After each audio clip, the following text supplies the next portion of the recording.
पंकज जी चंडीगढ़ से। राधा वल्लभ श्री हरिवंश। महाराज जी आपके चरणों में कोटि कोटि प्रणाम। महाराज जी मैं माँ दुर्गा का भक्त हूँ। माँ दुर्गा के दर्शन करना चाहता हूँ, तो मैं क्या करूँ कि वो जल्दी आ जाए महाराज जी। जब बच्चा माँ की गोद में बैठना चाहता है तो सबसे पहला उसका कार्य होता है खिलौने खेलना बंद करता है। माँ उसके पास खिलौने भेजती है। जितना वो माँ की तरफ बढ़ने की कोशिश करेगा, माँ कार्यरत है तो उसे खिलौना भेजेगी, दे दो ये सब।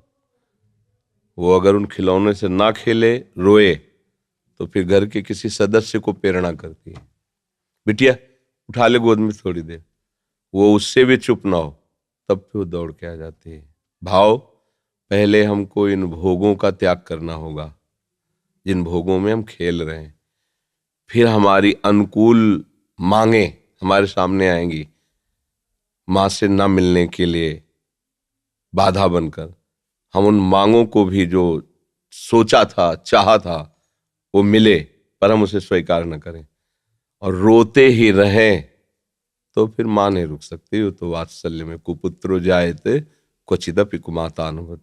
फिर वो आकर के साक्षात, पहले हमारी सामर्थ्य तो होनी चाहिए, माँ के दर्शन हो। हमारी माँ कोई प्राकृतिक माँ है क्या?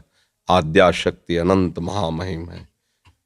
वो ऐसी थोड़ी कि इन प्राकृतिक नेत्रों से ऐसे, जैसे अपनी अम्मा को ऐसे देख लेते हैं ऐसे। वो केवल तुम्हारी माँ थोड़ी, जगत माता है और वो आद्या शक्ति है, ईश्वरी हैं। कोई ऐसे थोड़ी कि ऐसे देख लोगे। पहले भोगों का त्याग करो और उनकी शरण में होकर के अंदर से उनके नाम मंत्र, उनके विज्ञ जो महापुरुष जन है उनसे मंत्र लेकर और उनके भावना से भजन करो। माँ का साक्षात्कार रामकृष्ण परमहंस जी ने जब के सिद्ध हो गए ना, फिर माँ का दर्शन को खिलवाड़ है। फिर कृष्ण और काली में कोई अंतर थोड़ी उन्हें दिखाई दे रहा था, पूरा जगत उन्हें भगवत स्वरूप नजर आया। तो माँ का साक्षात्कार मतलब ब्रह्म साक्षात्कार। माँ कोई प्राकृतिक माँ थोड़ी है कि ऐसे ही गोद में बैठ जाओगे। उसके लिए ब्रह्म स्वरूप होना पड़ेगा, समस्त विकारों का त्याग करके केवल माँ की प्राप्ति के लिए। तो चाहे श्री कृष्ण प्राप्ति के लिए, चाहे माँ की प्राप्ति के लिए, वही प्रभु बने हुए हैं सब रूपों में। तो जितना सत्संग है सब उन्हीं की प्राप्ति के लिए है। आप पहले तो विकारों से बचिए, ब्रह्मचर्य का पालन कीजिए, खूब नाम जप कीजिए और लक्ष्य बनाइए कि देवी जो सर्वभूतों में व्याप्त शक्ति है, मैं उसका अनुभव करना चाहता हूँ। वो आ जाएंगी, कृपालु हैं, कृपा करके दर्शन दे। देवी प्रपन्नार्ति हरे प्रसीद, प्रसीद मातर जगतोखिलस्य, प्रसीद विश्वेश्वरी पाहि विश्वम, त्वमीश्वरी देवी चरा चरस्य। हे देवी आप ही चराचर रूप में विराजमान हो।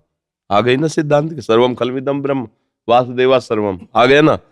एक ही बात है, वो तत्व तो एक ही है, चाहे उसे माँ कहो चाहे पिता कहो, चाहे दोस्त कहो चाहे प्रीतम कहो। वही सखा है, वही प्रीतम है, वही माँ है। तुम जिस भाव से भजोगे आ जाएगा। तुम्हें माता च पिता तुम्हें, तो वही शिव है, वही शक्ति है, कोई दो तो है नहीं।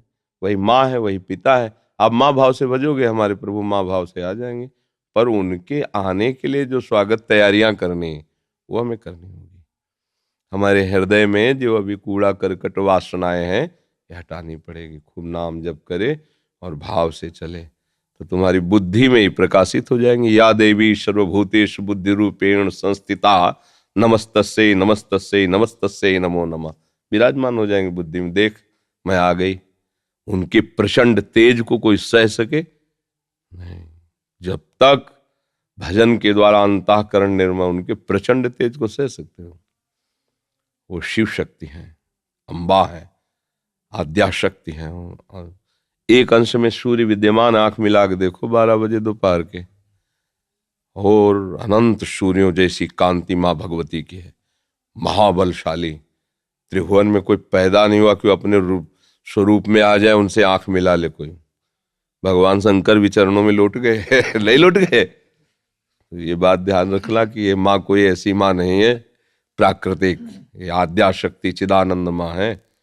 ये ऐसे थोड़ी सी चुनरी और नारियल चढ़ाने से तुम्हारी कामनाओं की तो पूर्ति कर देगी, लेकिन साक्षात्कार होने के लिए फिर अपना अस्तित्व मिटाना होगा, अपने अस्तित्व का बलिदान करना होगा। अस्तित्व का बलिदान, पूर्ण समर्पण और उन्हीं का केवल चिंतन, आ जाएंगी। क्योंकि वही है, दूसरा कोई है नहीं हमारी दृष्टि में। सब एक ही परमात्मा है, उसे किसी भी नाम रूप से आप पूज कर प्राप्त कर लो, वही है, दूसरा कोई है नहीं। समझ गए?